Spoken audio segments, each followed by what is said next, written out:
John कीट ने जो मीटर यूज किया है इसके अंदर वो है आइएम्बिक पेंटामीटर। कौन सा है? आइएम्बिक पेंटामीटर। मैंने आपको आइएम्बिक पेंटामीटर के बारे में थोड़ा सा समझाया था, थोड़ा सा टेक्निकल वे से समझाऊंगा, आपको समझ आ जाए। आईएम का अनस्ट्रेस और स्ट्रेस के कॉम्बिनेशन से जो मीटर क्रिएट होता है उसे हम कहते हैं आईएम। ठीक है, तो आईएमबी कैसे बनेगा पेंटामीटर? पेंटा का मतलब होता है 5। मैं अभी इधर बना के देता हूँ। तो वो अपनी पोएट्री जो इसमें यूज करता है उसमें एक अनस्ट्रेस आती है बीट और दूसरी स्ट्रेस की। जब इन दोनों का कॉम्बिनेशन होता है उसे कहते हैं आइएम्बिक पेंटामीटर। सो ग्रेशियन और to Grecian urn he has use iambic pentameter. लेकिन राइमिंग स्कीम में वो थोड़ा सा डिफरेंट अप्रोच को इस्तेमाल करता है। मैं आपके साथ डिस्कस करता हूं। पहले स्टैंजा के अंदर, एक स्टैंजा के अंदर तकरीबन 10 लाइंस है। ठीक है, इसके टोटल 5 स्टैंजा है, तो टोटल लाइंस कितनी बनी? 50। मतलब और टू ग्रेशियन अर्न के अंदर जो टोटल लाइंस हैं वो 50 हैं और ईच स्टैंजा के अंदर तकरीबन 10 लाइन है। इन 10 लाइंस को उसने किस तरह से लिखा था? लंदन के म्यूजियम के अंदर जाता है और वहां पे बहुत सारे ग्रेशियन अर्न देखे उसने, और कुछ ग्रेशियन अर्न के ऊपर कुछ पिक्चर इनग्रेव थी। उन पिक्चर को देख के इतना इंप्रेस होता है कि ये अपनी स्टोरी खुद बोल रहा है। It's just like a Sylvian historian. ऐसे है कि जैसे कोई सिल्वियन हिस्टोरियन है। हिस्टोरियन, सिल्वियन का मतलब होता है जो फॉरेस्ट का कोई हिस्टोरियन, फॉरेस्ट की बात बताता है।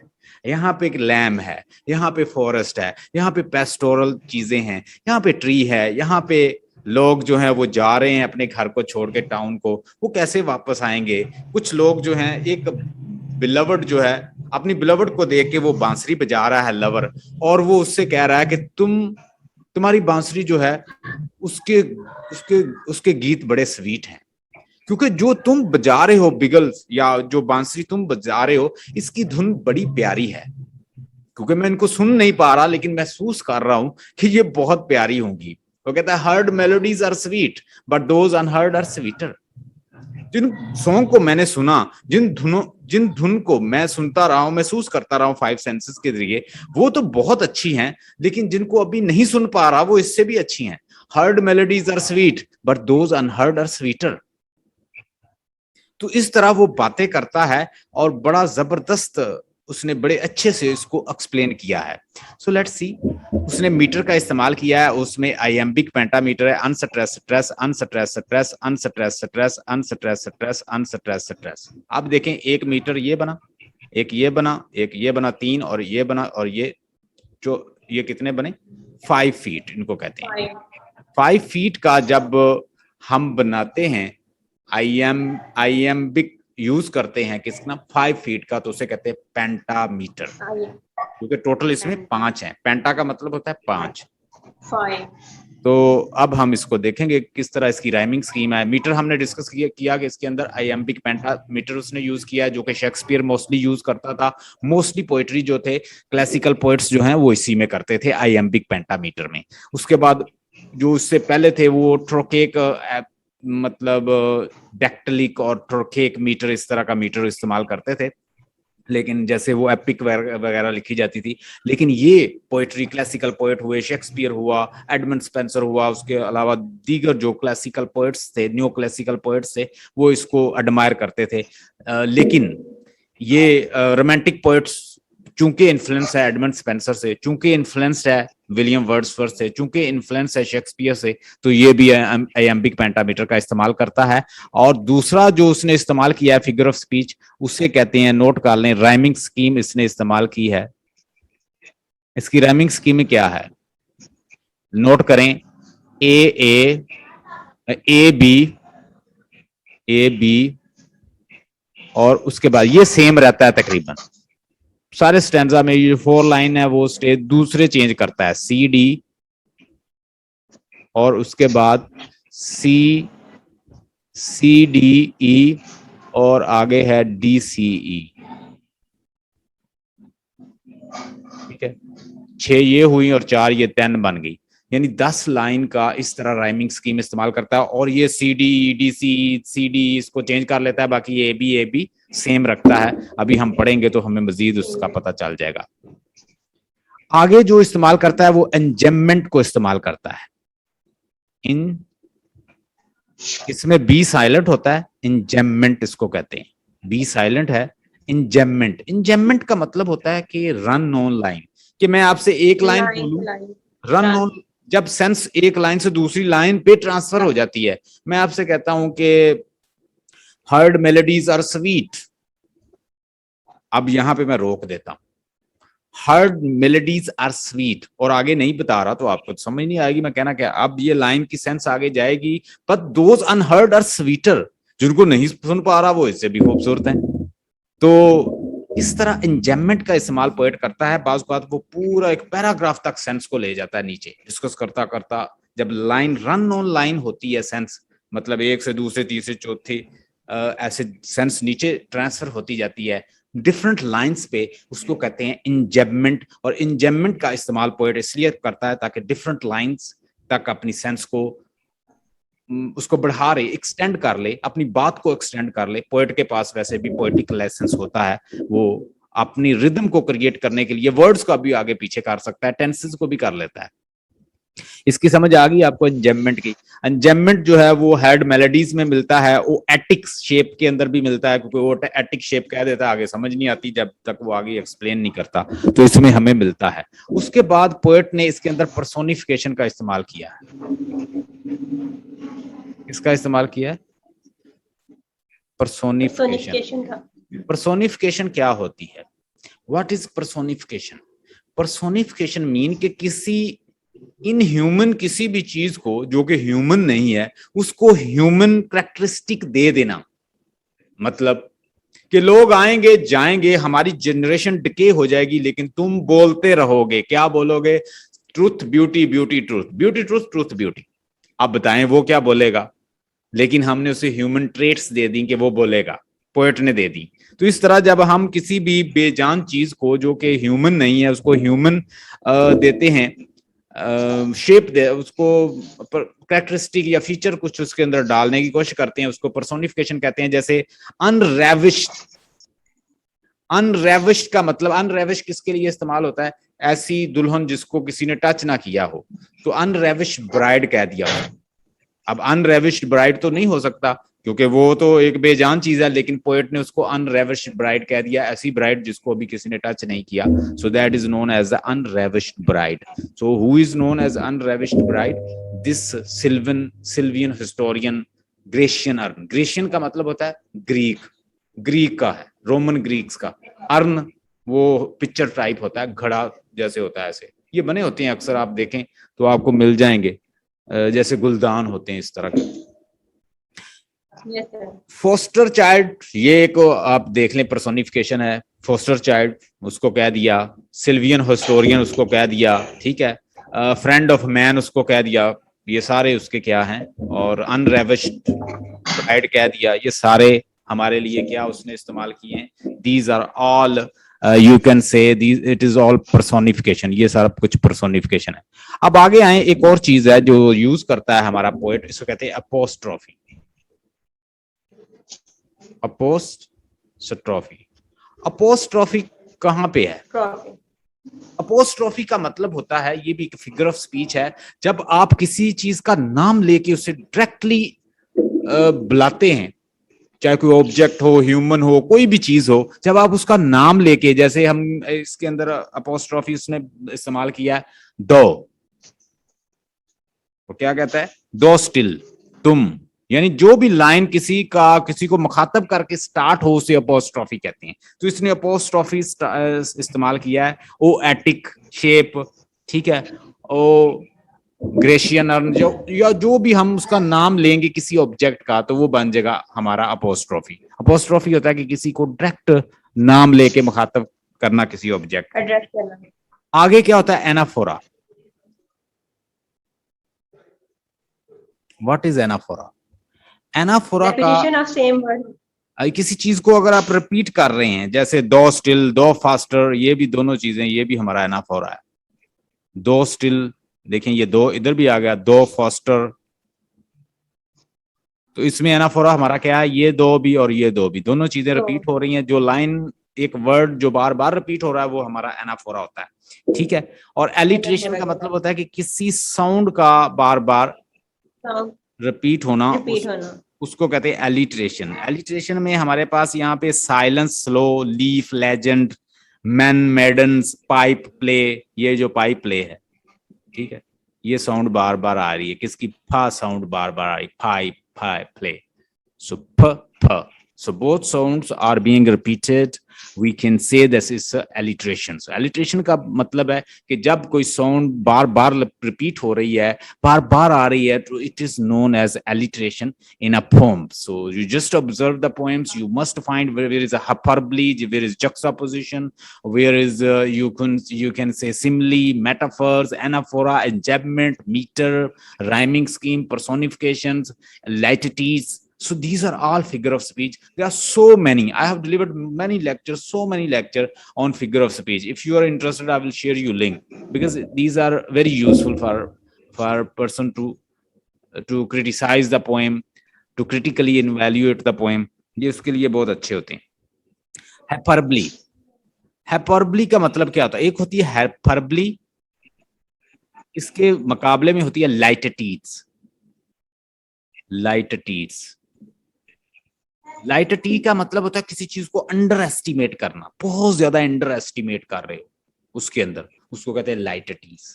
और किसी चीज को बढ़ा चढ़ा के एक्सैजरेट करके बयान करना, उसे कहते हैं hyperbole.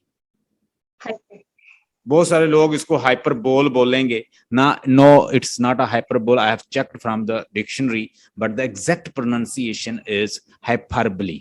Okay, so the pronunciation is a hyperbole. Hyperbole means you are just exaggerating certain words, certain objects, certain places, certain names. You are just exaggerating by giving extra fantabulous names, exaggerating by admiring, by saying some words. It is known as hyperbole। तो hyperbole वो जैसे उसे silver historian कहता है, ठीक है, उसको कहता है तुम ग्रेशियन अर्न बोलोगे, लोगों को बताओगे ट्रूथ ब्यूटी ब्यूटी, ये सारी हाइपरबली है जो इस्तेमाल कर रहा है वो। कोटेशन भी इसके अंदर इस्तेमाल हुई है, इसके अंदर उसने कोटेशन का भी इस्तेमाल किया है। कोटेशन कौन सी है उसके अंदर? ट्रूथ ब्यूटी,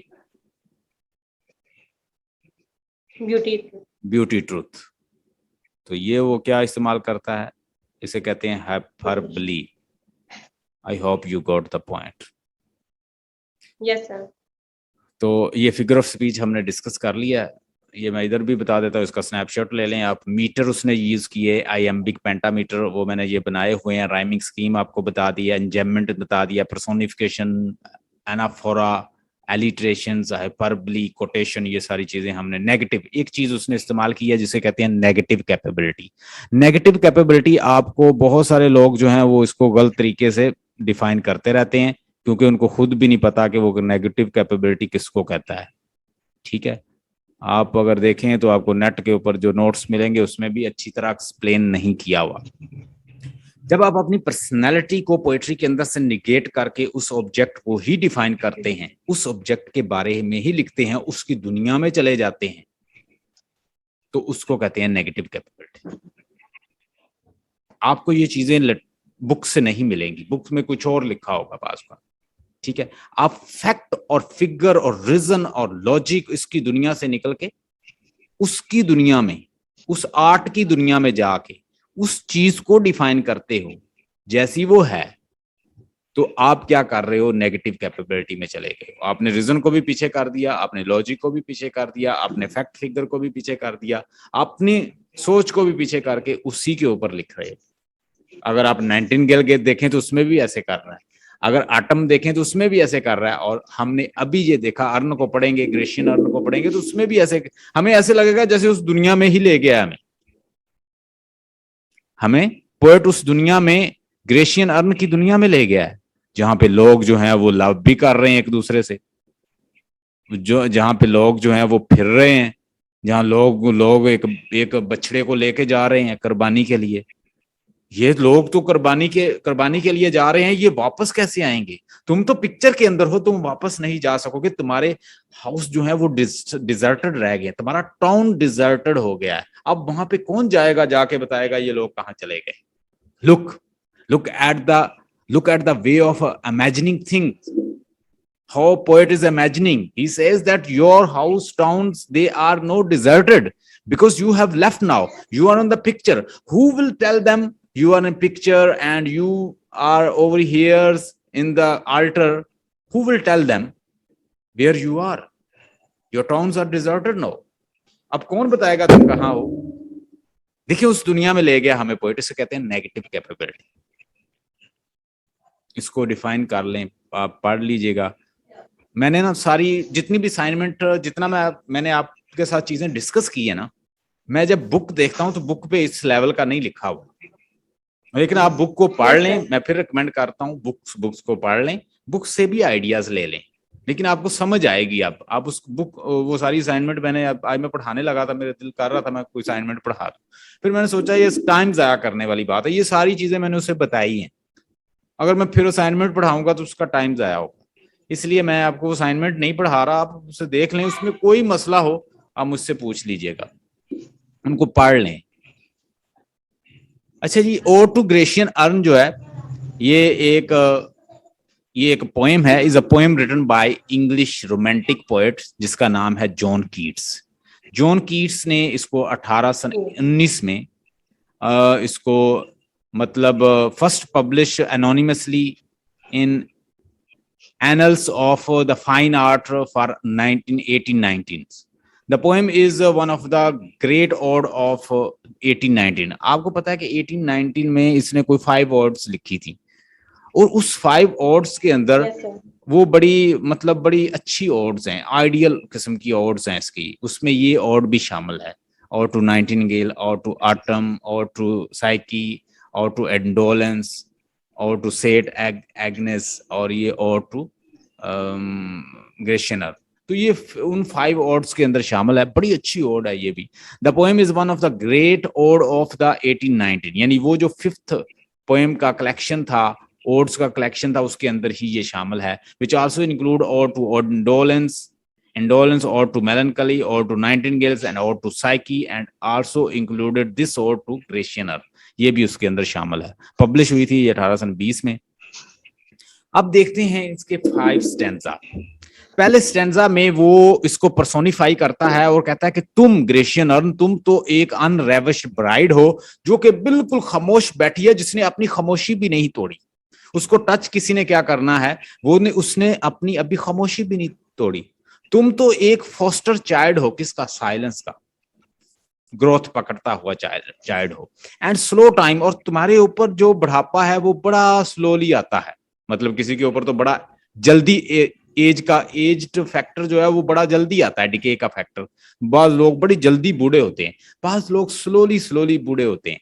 तो कहता है कि तुम ऐसी चीज हो, एक फोस्टर चाइल्ड हो, और तुम बड़े स्लोली टाइम से गुजर रहे हो, मतलब तुम्हारे ऊपर ना तो बुढ़ापा आ रहा है। सिल्वियन हिस्टोरियन, तुम तो ऐसे लगते हो जैसे कोई जंगल के हिस्टोरियन हो, सारा कुछ ही लिख दिया है।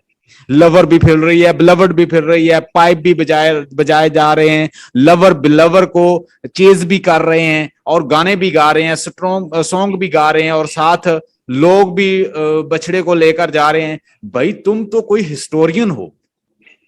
A flowery tales more sweety than our rhymes. जो फ्लावरी टेल्स मैं तुम्हारे ऊपर फील कर रहा हूं, जो सामने मुझे नजर आ रही हैं, वो मेरी राइम से भी, मेरी पोएम्स, मेरी पोएट्री से भी ज्यादा स्वीट हैं। What leaf fringed legend haunts about thy shapes of deities are the mortals of both. In temples are the dales of Arcades. So what men's are gods are these? What maidens loth? What made pursuit? What mad pursuit? ये कैसा pursuit कैसा हो रहा है? What mad pursuit? What struggle to escape? What pipes and timbrels? What wild ecstasy? Ecstasy होता है वजड, timbrel pipes और timbrels एक किस्म का म्यूजिक है, वो ऐसे बजाते हैं। ये कैसा कहता है पाइप्स और timbrels बजाए जा रहे हैं।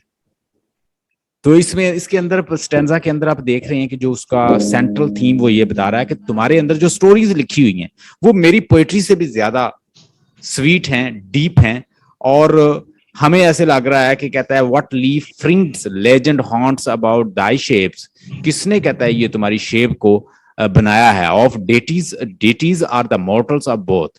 क्या ये जो इसके ऊपर पिक्चर बनी है ये किसी डेटीज की है या किसी मॉर्टल चीजों की है? In temples, in Tempe or the dales, in Tempe or the dales of Arcady. ऐसे लगता है कि जैसे थैम्प्स और डेल्स हैं आरकेडी की। तो let's see line by line. दो still unravished bride of quietness, तुम तो एक एग्रेशियन अर्न, तुम तो अभी भी अनरेविश्ड ब्राइड हो, ऐसी दुल्हन हो जिसको अभी किसी ने छुआ नहीं, जो बिल्कुल खामोश बैठी है, ड्रेस पहना हुआ है, बड़ी खूबसूरत है और उसको किसी ने नहीं छुआ और बिल्कुल क्वाइटनेस में बैठी है। दो फॉस्टर, तुम तो खामोशी, मतलब तुम बिल्कुल खामोश हो लेकिन बहुत कुछ तुम्हारे ऊपर लिखा हुआ है।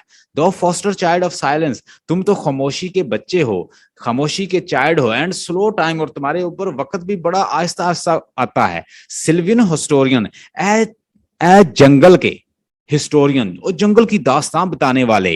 हु कास्ट दस एक्सप्रेस, जो कि सब कुछ एक्सप्रेस कर रहे हो। आ फ्लावरी टेल्स, तुम्हारे ऊपर फूलों की टेल्स लिखी हुई हैं, तुम्हारे ऊपर इतनी खूबसूरत टेल्स छपी हुई हैं, एनग्रेव्स हैं, कंधा की हुई हैं। More sweetly than our rhyme, तुम तो मेरी खामोशी, मेरी पोएट्री से भी ज्यादा मीठी मीठी स्टोरियां लिखी हुई हैं, स्टोरीज लिखी हुई हैं। What leaf फ्रिंग legend haunt about thy shapes, कहता है ये तुम्हारी जो शेप है, इसके ऊपर जो लीव्स और ये पत्ते और ये जो लेजेंड बड़े बड़े लोग बने हुए हैं। ऑफ डिटी अमॉर्टल, क्या ये गॉड्स हैं, गॉडेसेस हैं, या कोई इंसान है? और बोथ, या ये दोनों हैं। इन थैम्प्स आर द डेल्स आर्केडी, ऐसे लगता है कि ये थैम्प्स और डेल्स हैं आर्केडी के, यानी ये कोई इलाका है, इस इलाके के हैं।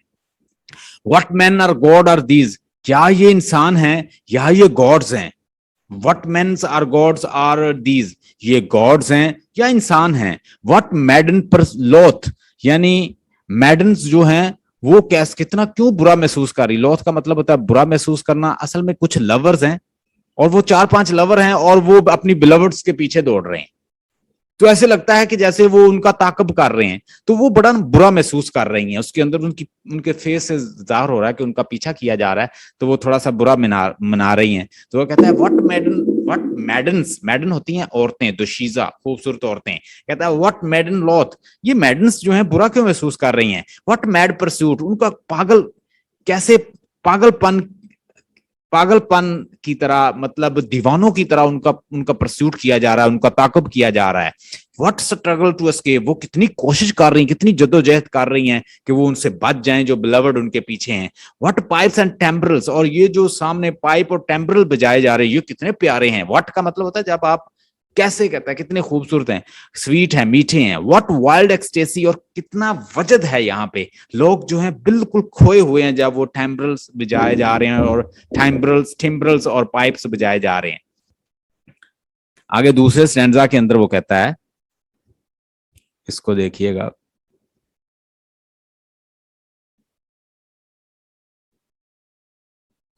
दूसरे स्टैंजा के अंदर वो कहता है कि जो सॉन्ग मैंने सुने हैं, मतलब यहाँ पे भी बजाए जा रहे हैं और मैं वैसे भी फिजिकली भी सुनता रहा हूं, वो सॉन्ग जो मैंने मॉर्टल ईयर से सुने हैं वो कुछ और हैं। यहाँ पे जो सुन नहीं पा रहा, लेकिन ये उससे अच्छे होंगे।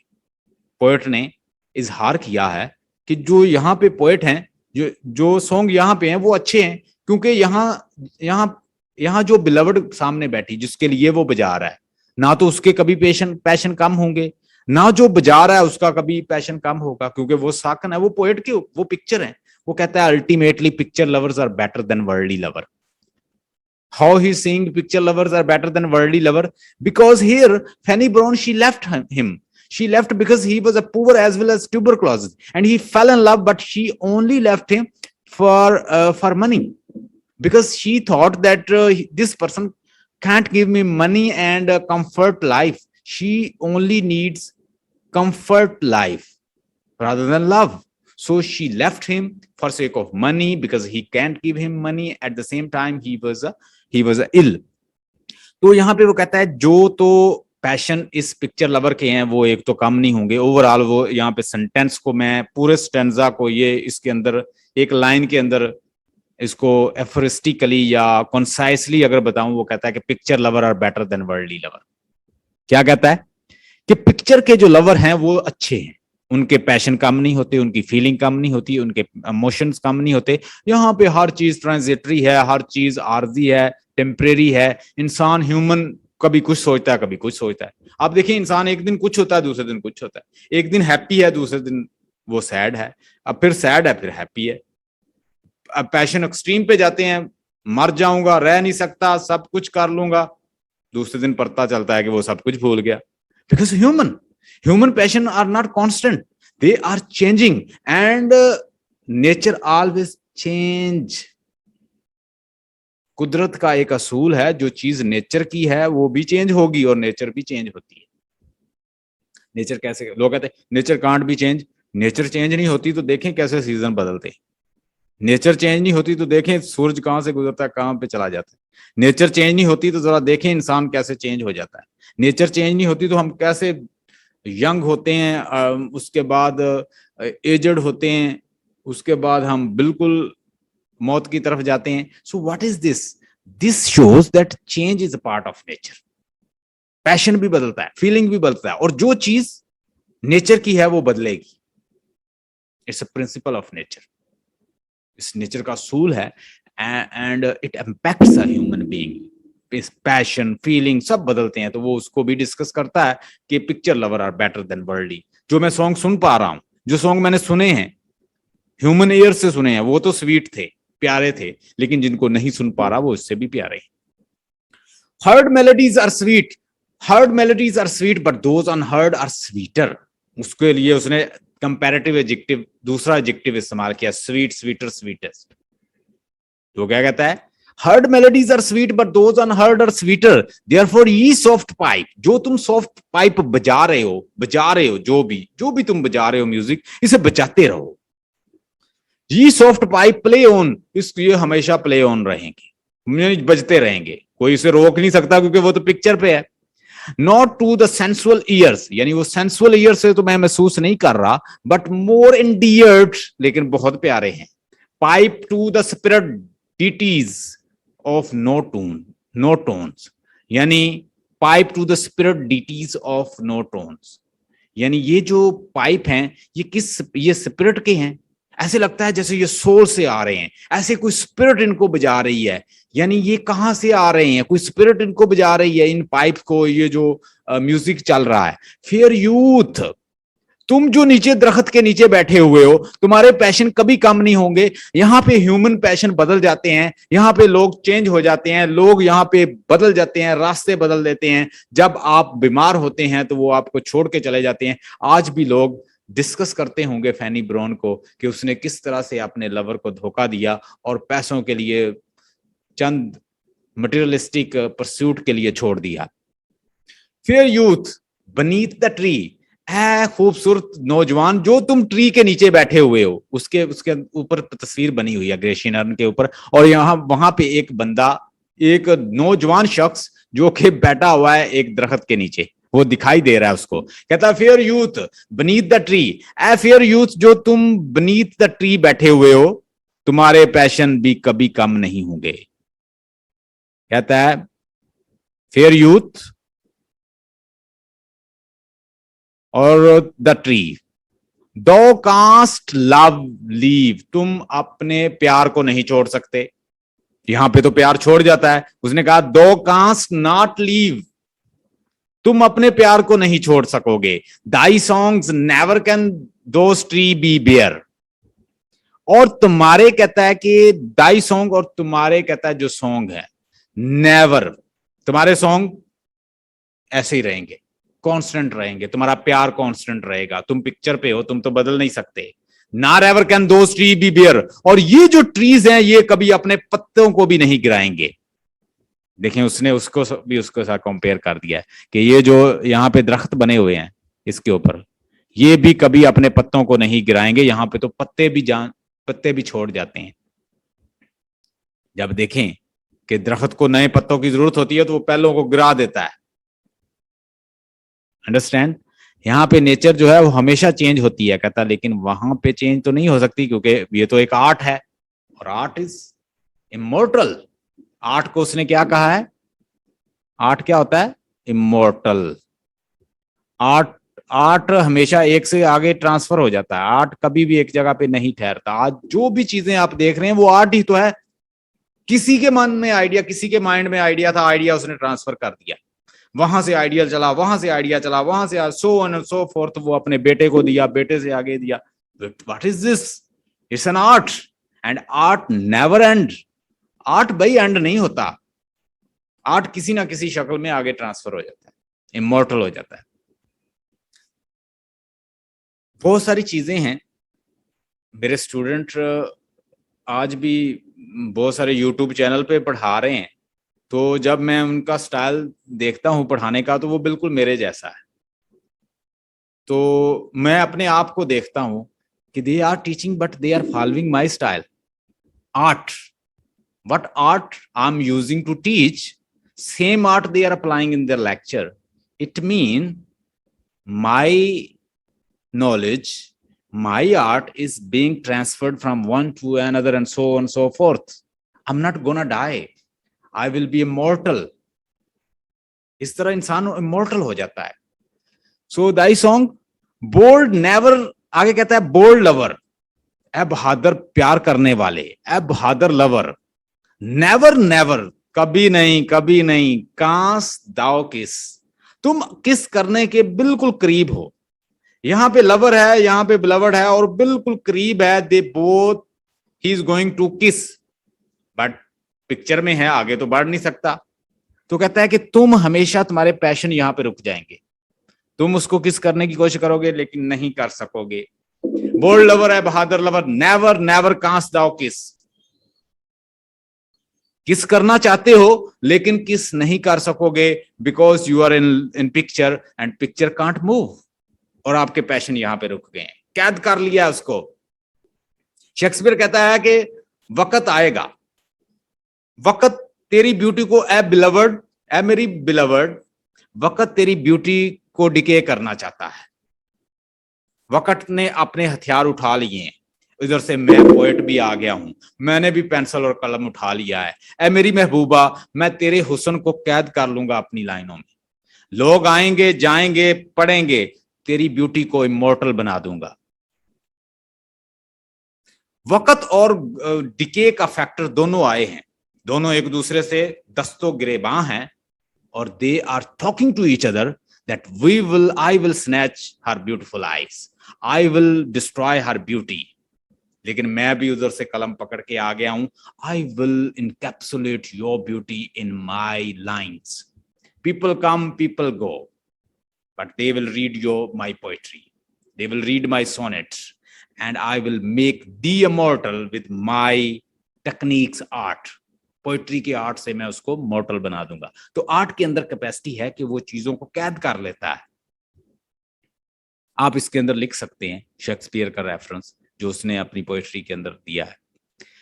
बोल्ड लवर, बहादुर लवर, नेवर नेवर, कभी नहीं कभी नहीं, कांस दाओ किस, तुम किस कभी नहीं कर सकोगे, कांस दाओ किस, तुम किस करना चाहते हो लेकिन नहीं कर सकोगे। क्यों? दाओ विनिंग नियर, तुम अपने गोल के बिल्कुल करीब हो। द गोल येट, यानी जो गोल तुम्हारा है किस करने का, तुम बिल्कुल उसके नजदीक पहुंच गए हो। डोंट ग्रीव, लेकिन परेशान ना हो। परेशान क्यों ना हो, खुश हो जाओ भाई। यहाँ पे तो लोग बदल जाते हैं, छोड़ जाते हैं कि इसको बीमार है, इसके पास पैसा नहीं है, ये बंदा डिप्रेस्ड है, इसे मुझे क्या देगा।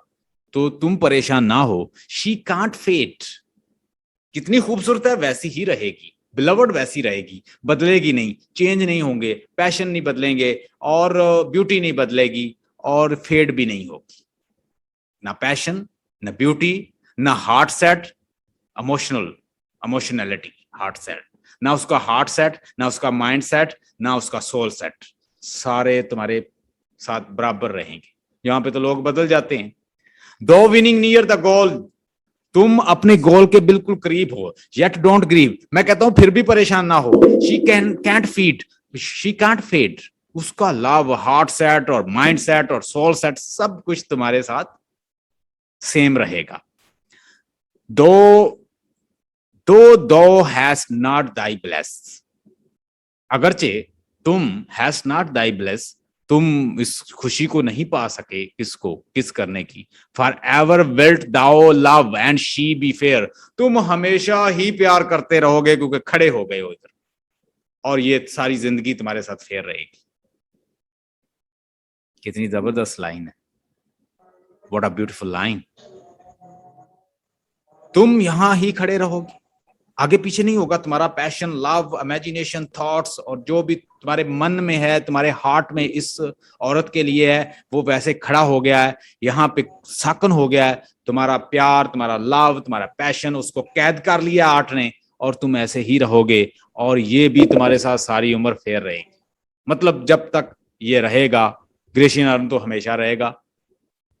अगर ये अगर खत्म भी होने वाला हुआ तो कोई और इसको बना देगा फिर इसको देख के, ये तो कभी खत्म नहीं होगा। तो ये आर्ट तो खत्म नहीं होगा, आर्ट के अंदर कैद कर लिया है, तो तुम हमेशा रहोगे। कहता है तुम्हारा प्यार ऐसे ही रहेगा। दूसरा स्टैंजा भी समझ आ गया होगा, तीसरे पे आते हैं। Yes, sir. आगे कहता है, एक मिनट यहां पे आते हैं। तीसरे स्टैंजा में वो कहता है, who are these coming to the sacrifice. अब उसने देख लिया है कि एक बछड़े को पकड़ा हुआ है, उस बछड़े को एक टाउन से दूसरी आल्टर कुर्बानगाह की तरफ लेके जाया जा रहा है। वो उसको कहता है कि भाई तुम तो इधर आ गए हो, पीछे बता के भी आए हो, तुम तो पिक्चर में हो, तुम्हारा तो पता ही नहीं चलना कि तुम किधर आ गए हो, तुम्हारे टाउन खाली हो गए हैं, वो अब कभी वापस नहीं जा सकोगे। ओहो ये क्या हुआ, तुम तो वापस नहीं जा सकोगे, तुम तो पिक्चर हो। देखिए किस तरह से नेगेटिव कैपेबिलिटी का इस्तेमाल किया, इसे कहते हैं नेगेटिव कैपेबिलिटी। क्या कहते हैं इसको? Negative capability. Negative capability. Negative capability का पोएट ने इस्तेमाल किया है, बिल्कुल दुनिया में ले गया और हमें उसका हिस्सा बना दिया। Who are these coming to the sacrifice, कौन लोग हैं जो सैक्रिफाइस के लिए आ रहे हैं? To what green altars, O mysterious priest, lead'st thou that heifers. Heifers होता है वो बछड़ा, वो काओ, जिस lowing at the skies, and all her silken flanks with the garlands dressed. What little towns by rivers or seashores or mountains built with peaceful citadels. Citadels का मतलब होता है वो जो उन्होंने एक कला सा बनाया हुआ है उसके अंदर। Is empty of this folk, ये जो किला है ये तो खाली हो गया। This pious morn, और ये सुबह की जो पाक मॉर्निंग है। And little towns, thy cities for everyone will silent be, and not a soul to tell, एक भी बंदा नहीं रहा, एक सोल नहीं रही। Why thou art desolate can never return, तुम क्यों डेसोलेट, तुम्हारी गलियां क्यों डेसोलेट हैं, और एक बंदा भी पीछे वापस नहीं अब जा सकेगा। ओवरऑल समझ आ गई कि एक बछड़े को लेके जाया जा रहा है, प्रीस्ट जो है वो उसको लीड कर रहा है, और वो उसे कुर्बानगाह की तरफ लेके जा रहे हैं। वो पूरी स्टोरी उसके ऊपर लिखी हुई है। तो वो आगे से कहता है कि भाई तुम तो इधर आ गए हो, अब तुम्हारा बनेगा क्या, कौन बताएगा तुम इधर आ गए हो, तुम तो वापस भी नहीं जा सकोगे। Who are these coming to the sacrifice, ये कौन लोग हैं जो सैक्रिफाइस आल्टर कुर्बानगाह की तरफ लेके जा रहे हैं, ये जा रहे हैं। टू व्हाट ग्रीन आल्टर्स, ये ग्रीन, ये जो सबस ग्रीन आल्टर जहां पे बनी हुई है कुर्बानगाह, ये वहां जा रहे हैं। वो मिस्टीरियस प्रीस्ट, पुरस्कार किस्म के प्रीस्ट, वो जो उनका प्रीस्ट है। Leeds thou that हैफियर लोइंग at the sky, तुम इस हैफर को, इस बछड़े को, इस काओ को किधर लेके जा रहे हो? लोइंग एट द स्काई, स्काई से जिसकी ऊपर ब्लेसिंग आ रही है, तुम इसको किधर लेके जा रहे हो? ऑल हर सिल्कन फ्लैंक्स, और इसके ऊपर आपने सिल्कन फ्लैंक्स कपड़े, मतलब कपड़े डाले हुए हैं, सिल्कन स्नैरी और फ्लैंक्स किस्म के गाल और फ्लावर डाले हुए हैं, हार डाले हुए हैं, उसको सजाया हुआ है। बाज़ होता है ना कि जिसको हम कुर्बानी करते हैं उसके ऊपर हम कलर लगा देते हैं, कपड़े वगैरह डालते थे उस वक्त लोग। And all her silken flanks with a garland dress, और तुमने हार पहनाए हुए हैं, सिल्कन ड्रेस पहनाया हुआ है। What little towns by rivers or seashores, what little towns, और ये जो छोटा सा टाउन्स है जो कि रिवर्स और सी शोर के ऊपर मौजूद है, और mountains built with the peaceful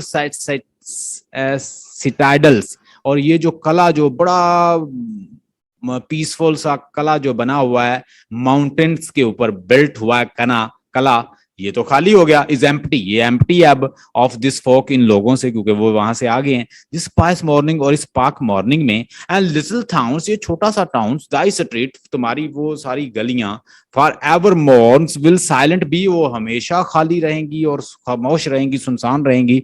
not a soul to tell, और यहाँ पे एक बंदा भी नहीं रहा। वाई दो आर डेसोल्यूट, तुम कितने कितनी खाली हैं ये सारी गलियां, तुम्हारी गलियां, कैन एवर रिटर्न, और कोई जा भी नहीं सकेगा बताने के लिए तुम कहाँ आ गए हो। मतलब यहाँ पे पोएट ने ये बताया है कि वो एक बछड़े को लेके जा रहे हैं, चूंकि वो पिक्चर में अब वो बता नहीं सकेंगे, सब कुछ खाली हो गया है, और पिक्चर में जो रियलिटी, एक और स्टोरी जो है यहाँ पे, एक और उसे स्टोरी मिल गई है, जो कि किसकी है, हैफियर की, या एक बछड़े की, जिसको कुर्बान गाह की तरफ लेके जाया जा रहा है।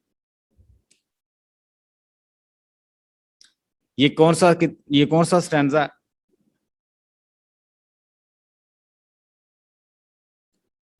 ए हैप्पी बॉस, बॉस का मतलब होता है ये टहनिए, शाखें, इसको कहते हैं ah happy boughs that can't shed your leaves nor ever bid the spring adieus, adieu का मतलब होता है goodbye, and happy melodist unwearied for ever piping song for ever new, more happy love, forever warms and still to be enjoyed, forever paintings and forever young, all breathings human passion far above, that leaves a heart high sorrowful, and the clouds, a burning forehead and the perching tongues. अब यहाँ पे वो बता रहा है कि यहाँ पे जितनी भी शाखें हैं, इनकी पहली तो बात है ये बड़ी खुश हैं और ये अपने लीव भी नहीं गिराएंगी, और यहाँ पे एवर बिड द स्प्रिंग, और यहाँ की जो मौसम बहार है वो कभी गुड बाय नहीं कहेगी, nor ever bid the spring adieu, ना तो मौसम बहार को कोई गुड बाय कहेगा, कह ही नहीं सकता, क्योंकि वो वहां पे वैसे उसको भी कैद कर लिया। एंड हैप्पी मेलोडस्ट अनवियर्ड, और तुम्हारे जो सॉन्ग हैं बड़े मेलोडियस हैं, बड़े स्वीट हैं, अनवियर्ड, उसमें कोई परेशानी नहीं है, खुशियां खुशियां सॉन्ग में। यहाँ के सॉन्ग भी बड़े दुखी होते हैं। For ever piping song for ever new, और तुम्हारे सॉन्ग हमेशा न्यू रहेंगे, पुराने नहीं होंगे। मोर हैप्पी लव, और कितने ज्यादा कहता है कि ये लव से भरे हुए सॉन्ग है। मोर हैप्पी लव, बड़ा खुश है यहाँ पे, तो लव बिल्कुल खुश रहेगा। फॉर एवर वार्म्स, हमेशा वार्म रहेंगे, गर्म रहेंगे। And still no to be enjoyed, और अभी भी एंजॉय कर सकते हैं इनको हम। For ever panting and ever young, यानी तुम ऐसे ही आहें भरते रहोगे। ये पेंटिंग का मतलब होता है जोर जोर से सांसें लेना। तुम्हारी सांसें ऐसे जैसे तुम ले रहे हो, आहें भर रहे हो, उसको देख के तुम ऐसे ही आहें भरते रहोगे, ऐसे ही प्यार में आहें भरोगे, और ये सेम रहेगा, पेंटिंग करते रहोगे। एंड एवर यंग, और तुम्हारे जज्बे भी यंग रहेंगे, कहीं बूढ़े नहीं होंगे। देखिए हर चीज बूढ़ी होती है, जो चीज हमें बचपन में अच्छी लगती थी वो अब अच्छी क्यों नहीं लगती, बदल जाते हैं जज्बात। ऑल ब्रीदिंग ह्यूमन पैशंस फार अबव, और जितने भी ह्यूमन पैशन है, ब्रीदिंग ह्यूमन पैशंस है, वो फार अबव है। इनसे ये सारी चीजें जो उसने गिनवाई हैं, बताई हैं आपको, कहता है ये ह्यूमन पैशन से बड़ी अबव है, क्योंकि ये आर्ट के अंदर है। That leave a heart high sorrowful and cloyed, और यहाँ पे जो हार्ट है उनको छोड़ दिया जाता है परेशानी में, सॉरोफुल और कोलाइड्स में। अब बर्निंग फॉरहेड, यहाँ पे जो लवर है उसका माथा जलता है। एंड पर्चिंग टंग्स, और उसकी टंग जो जुबान है वो सूख जाती है। यहाँ पे जो लवर है उसे बड़े मसले मसाइल है, क्योंकि वो आहें भरता है, उसकी जुबान सूखी रहती है, माथा जलता है, हर वक्त परेशान रहता है कि अभी उसकी बिलवर ने उससे बात की है या नहीं, क्या वो खुश भी है या नहीं। तो हर वक्त यहाँ पे लवर आहें भरते हैं। वहां पे जो लव है वो कांस्टेंट है आर्ट के ऊपर। I hope you got the point. Yes, sir. यहाँ पीछे आए, एक स्टैंजा रह गया। वो एटिक शेप का मतलब होता है किसी, कोई बिल्डिंग, कोई स्पेस, उसको कहते हैं एटिक शेप। अब यहाँ पे उसने अपोस्ट्रॉफी यूज की है। एटिक शेप वाले, किसी खास बिल्डिंग या किसी खास शेप को जब आप इशारा करते हैं उसे कहते हैं एटिक। वो एटिक शेप, तो यहाँ पे अपोस्ट्रॉफी उसने इस्तेमाल की है। Fair attitude with breed of the marbles, men and maidens overwrought with forest branches and the trodden sweet. Thou silent forms dost tease us out of thoughts, as doth eternity. Cold pastorals, when old age shall this generation waste, thou shalt remains in midst of other woes. Then ours are friends to man's to whom thou sayest, क्या कहोगे? Beauty is truth, truth beauty, that is all ye know on earth and ye need to know. कहता लोग आएंगे, generation आएगी जब हमारी generation कहता खत्म हो जाएगी, वो तो 200 साल पहले का खत्म हो गया बेचारा। कहता हमारी जनरेशन आएगी चली जाएगी, हमारा लोग शायद नाम भी ना ले, लेकिन तुम लोगों को माउथ पर ब्यूटी का एक माउथ पीस होके बोलोगे, लोगों को बताओगे कि ब्यूटी ट्रुथ, ट्रुथ ब्यूटी, और यही चीजें तुम्हें जानने की जरूरत है। All you need to know, और यही तुम्हें जानना है। ओएटिक शेप वाले, फेयर एटीट्यूड, तुम्हारा एटीट्यूड कितना फेयर है।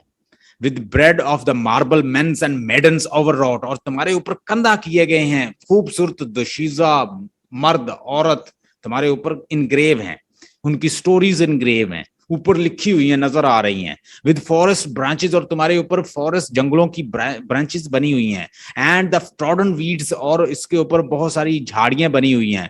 दो साइलेंट फार्म, तुम बिल्कुल खामोश शक्ल में हो। Those tease out of the thoughts as doth eternity, तुम अपनी लाफानी, eternity इंटरनल का मतलब होता है तुम अपनी लाफानी करेक्टरिस्टिक की वजह से हमें परेशान कर रहे हो।